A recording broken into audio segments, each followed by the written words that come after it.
आखिरी भजन अभी गा रही हूँ।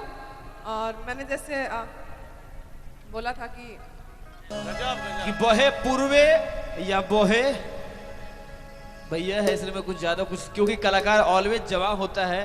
प्रेम से बोले सच्चे दरबार की। क्या बात है भैया, इतने अच्छे म्यूजिशियन हैं हम यहाँ मिले हैं, इतना अच्छा साउंड है। साउंड भाई दादा आपको भी प्रणाम। माइक के एक बड़ो कीमती भगत है आप। Thank you. और हमारे म्यूजिशियन भाई साउंड भाई के लिए एक बार जोरदार आशीर्वाद दे दीजिए, ताली बजा के हो। ये इनका इनाम है, ये इन सब का इनाम है। जीते रहो भाई। और हमारे संजय मेहरा भैया बहुत बहुत शुक्रिया। हाँ संजय भैया, संजय मेहरा जी आपके टीम को बहुत बहुत नमन करते हैं। इतना अच्छा मंच आपने दरबार सजाया है। आपने क्या इन्होंने सजवा लिया है। जयकारा शेरा वाली दा बोल सच्चे दरबार की जय।